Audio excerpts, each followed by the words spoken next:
Welcome back to the 2023 Affordable Housing Summit. We're glad you could join us again. Our next speaker is Max Baker.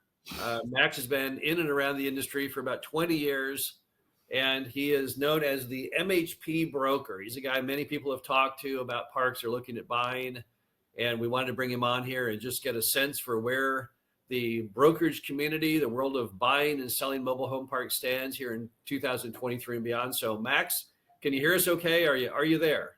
I can hear you. Thanks for having me, Frank. Excellent, Max. Okay, so let's just jump right into it here. And let's start first talking about the 800-pound gorilla in the room, which is interest rates. We've seen a huge run up of interest rates, highest since Ronald Reagan, highest in 15 years. You can throw in all kinds of accolades. Let's just say it's crazy because everyone always assumed rates would go up very gradually because that's under Trump when he tried to raise them a little. That's how they went up. So they went up, 0.25 here, wait a while, 0.25 there. And then they immediately relaxed them again because they felt the planes start to shake violently. And they said, oh, well, maybe raising rates isn't very good. And then COVID came in. They said, oh, screw it.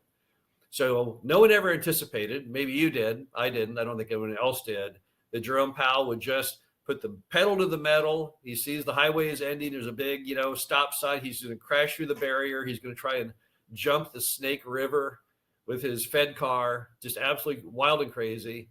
But what have the ramifications been on that for buyers and sellers? Because sellers were used to valuations based on those low cap rates, which were fostered by low interest rates. And now they're suddenly finding, wait a minute, I thought I could sell my park at an X cap, and now I'm higher than an X cap. So how is that playing out? What do you see out there?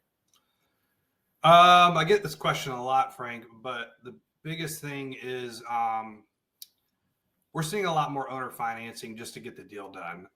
We're also seeing a lot of the deals that are north of $2 million stutter stepping pretty hard. I know some competitors out there. I don't know if they're struggling, but I'm hearing through the grapevine, just through clients, that a lot of their deals are falling out of contract. And they, like the big guys that are doing like, $10 million and up and multi-$100 million deals, from what I'm seeing is that just the debt is really putting a hinder in a lot of their transactions, especially because at that level, I think you're really just trading paper.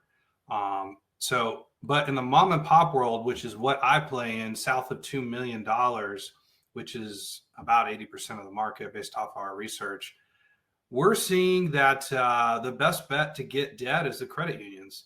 Credit unions are providing, I got a quote a couple of days ago, they're doing prime minus 50, which I had never heard of. Yeah. And they're doing 30-year ammos, 5-10-year terms. Last time I checked, prior to a couple of days ago, when the Fed moved at 25 bips, they were at 6.22% fixed. So there are some deals out there, but the variable is, when the money markets are giving out 4.25% and CD rates are giving out 5%, I mean, you can't sell the deals like you used to. I mean, you got a lot of these guys that were trying to sell parks at a 5 cap. And we sold probably the biggest aggressive, without the outliers of being big value add deals. But the most aggressive park on a cap rate wise was probably in the high 5s, but it was like a main on main direct build, all lot rent, mostly newer homes. But even still, like, we're just starting to see cap rates really mirror what interest rates are doing.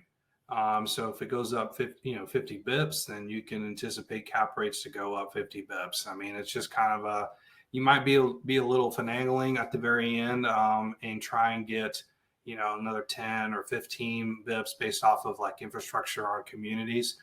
But for the most part, they mirror. So what's sold for a 7 cap, 12 months ago, 15, 18 months ago, I mean, we're seeing them trade at like 8.5, 9.25 now. I mean, we got a deal in Virginia that's literally right next to a McDonald's, city water, sewer, mostly lot rent.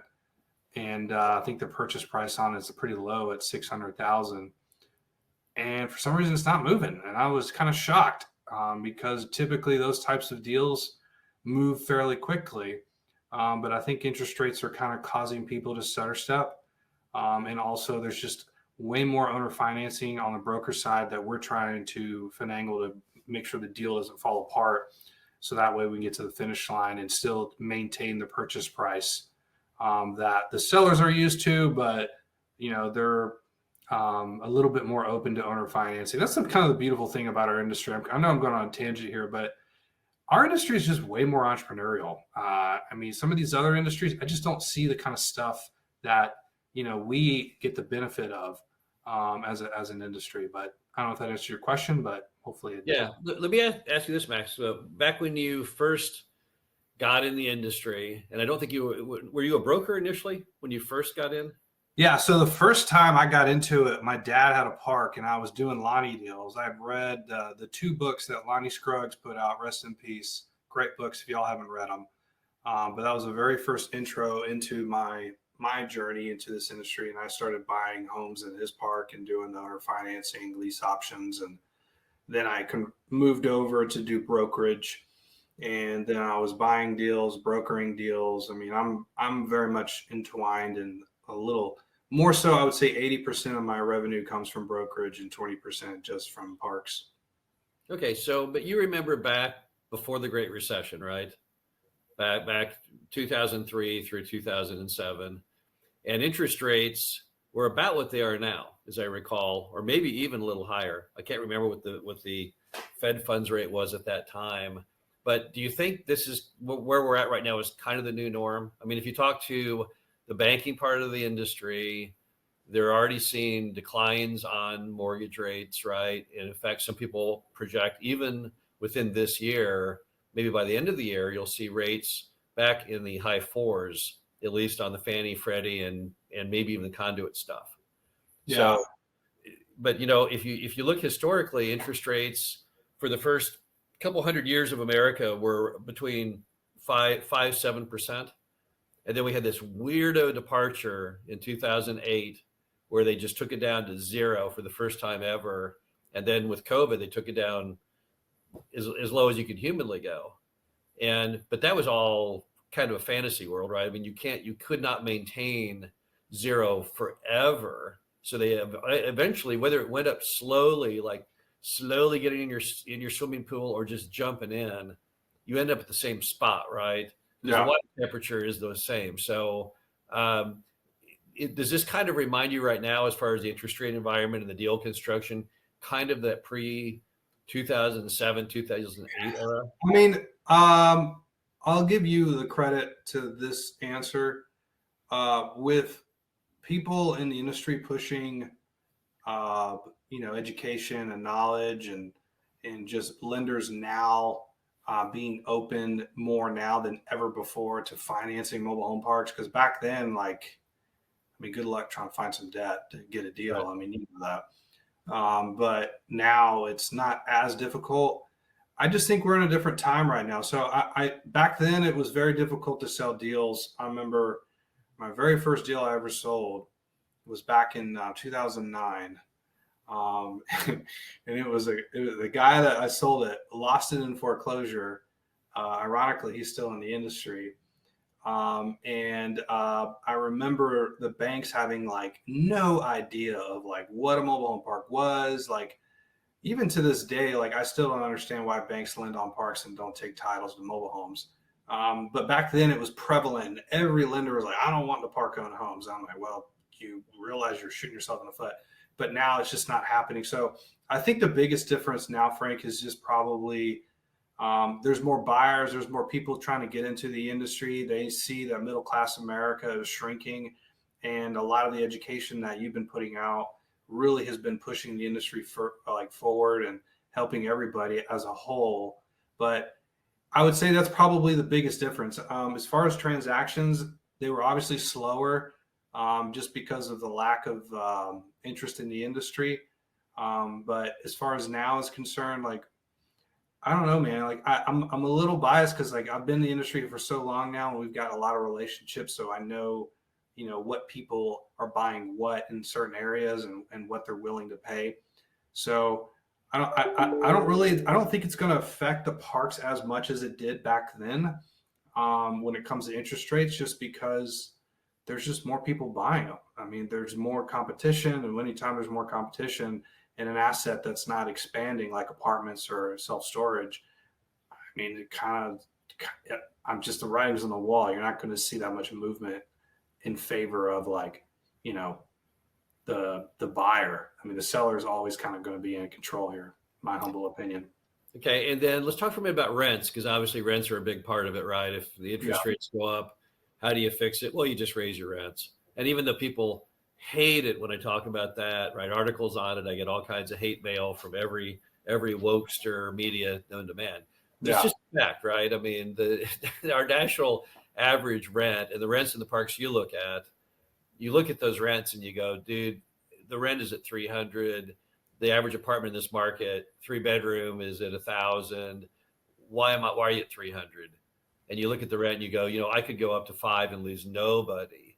Yeah. So, I mean, how much, how bullish are you still on the ability to push rents in the industry for these buyers and sellers?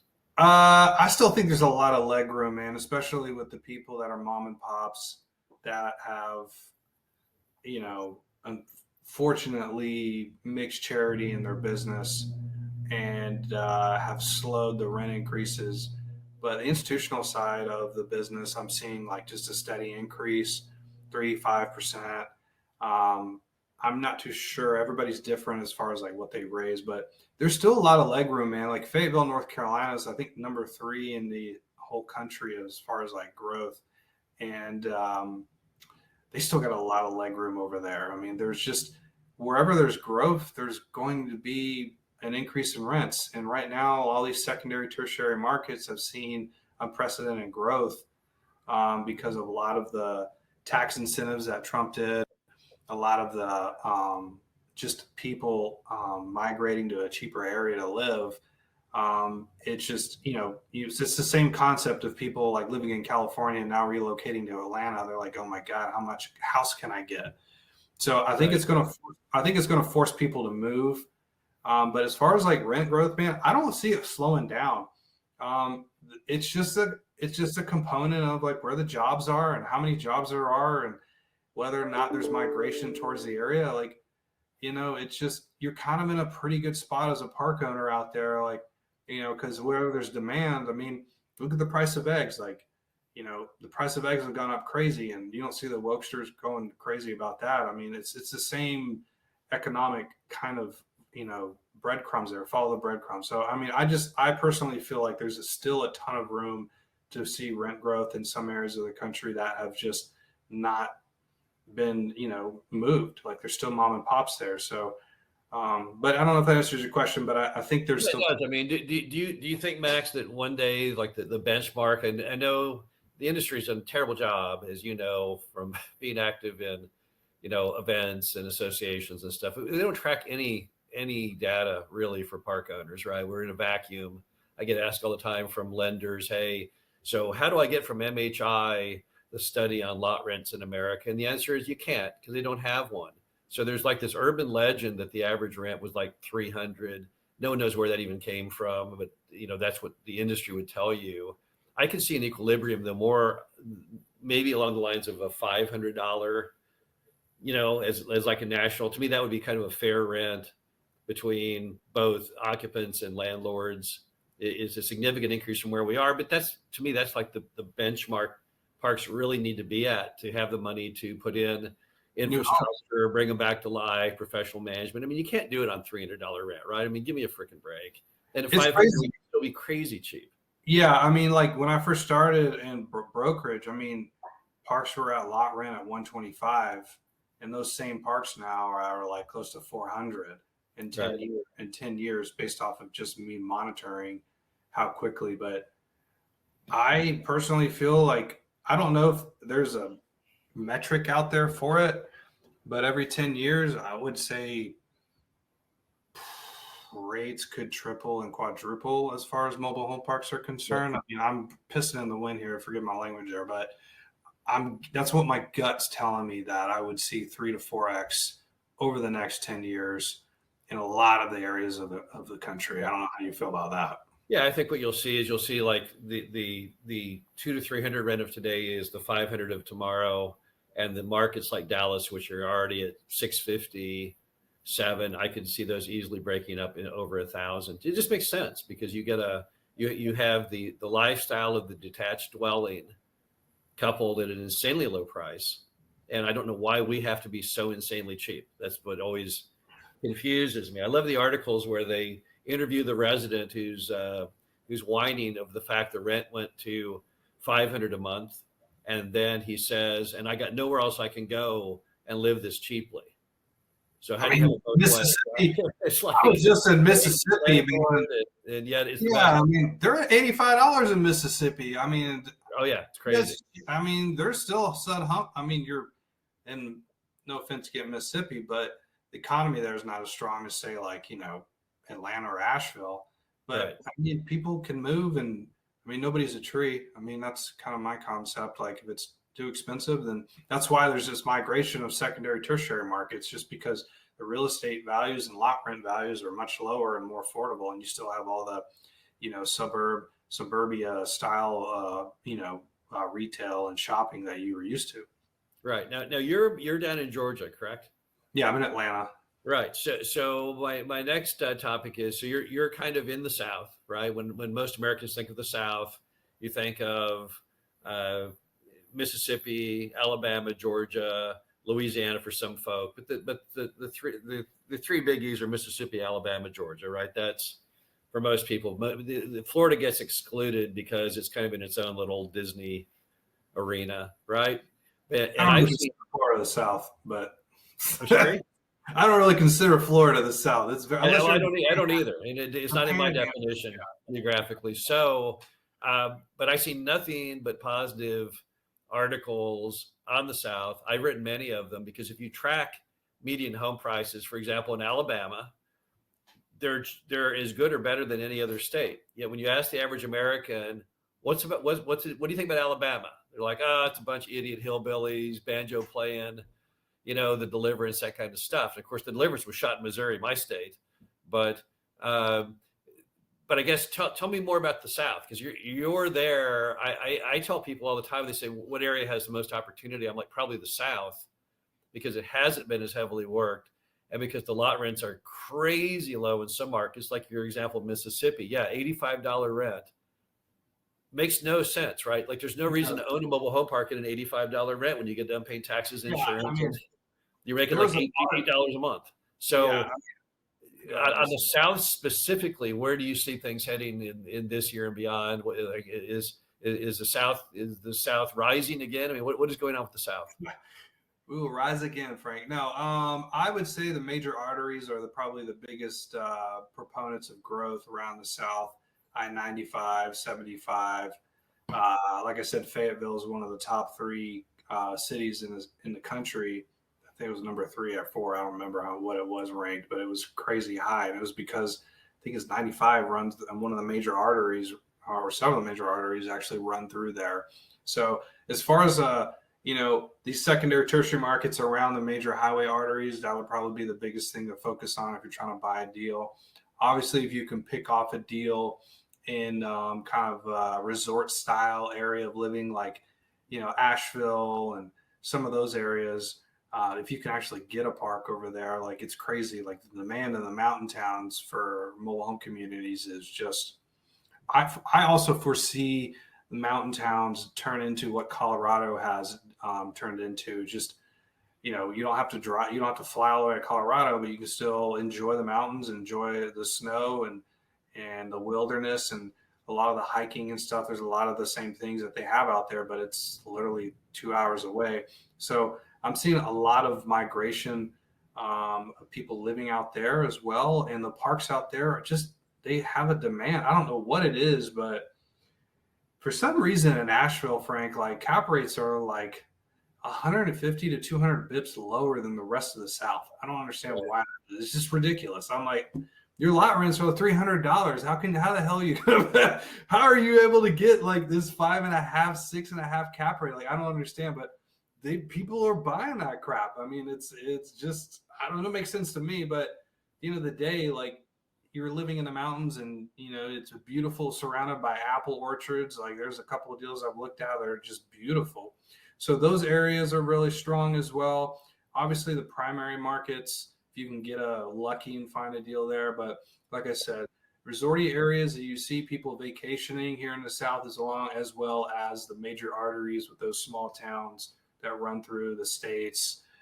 Because as we become more and more move your mouse and I'm going to buy this, shampoo and shipment, there's just going to be more and more traffic coming up and down the highway. And I fully see there's going to be some movement there. Sorry, my cat is in the background distracting me. Right. So does Mississippi have any potential here? It's odd because you've got multiple major cities in Mississippi, but the average American thinks nothing of Mississippi, and it can't be that backwards. I mean, there is industry there. Is there a future for Mississippi, or shall we just cross it off? Yeah, I mean, there is, man. Like I'm looking at deals in these HSBCUs or whatever they call historic Black college universities. Like Deion Sanders has done a pretty big thing and going to these historically areas that are like Black education, like pub centers, and he's doing a number for the local economy. A lot of eyeballs are now going there and a lot of money is going there. I think Home Depot just committed some more money to donate to help them build out the schools. So there's always going to be some movement. I mean, and I think that the historically Black college universities are going to be, I mean, they're pushing the envelope on those small Mississippi towns that I was like, really miss that kind of area market over there. So I would say like probably in those small towns, like that is probably one of the biggest ones, or that's going to be an outlier where those kind of universities are there. Okay, well, it's kind of like Alabama's catalyst, which was automotive manufacturing, right? It was Alabama. It had been written off for dead. It was on life support, and suddenly they realized you could build a car in Alabama for less money than building it in Mexico, and they started to repopulate those factories and the cities and such. What do you see as far as the private utilities in today's world? Are buyers having problems getting loans on that? Are people having trouble getting deals done where the utilities of choice are not municipal, but rather well, septic, packaging plant, even lagoon? What are your thoughts on private utilities? I mean, lagoons and sewage water treatment plants are probably the kryptonite for a broker. I mean, they're just tough to sell. I got a park here in Atlanta in a great market, but it sits on a lagoon and all lot rent, and I just can't even get a 9 cap out of it. So they're just kryptonite for park deals, man, because everybody doesn't understand them. I would say, like, there were a couple of guys out there and girls that I knew that were trying to specialize in those types of facilities and buying those types of deals. I mean, you can still make money on them. It's just unless you know what you're doing, it's kind of a crapshoot. But as far as BIPs on cap rate, I would say they probably fluctuate anywhere between 50 and then on a really bad day, 100 BIPs on a cap rate based off of utilities. Okay. A lot of it is just determining on like the condition of them. So it's really the condition, but anytime there's more variables, Frank, there's going to be a higher cap rate. I mean, it's just more points of risk, right? Yep. Well, let's talk for a minute about broker etiquette. All right. So it sounds like a fun topic. Well, in other words, so I get asked all the time, how often can I contact the broker without becoming a pest? Because people are excited, they want to be on the top of your list, but at some point they can hurt themselves by maybe over contacting you.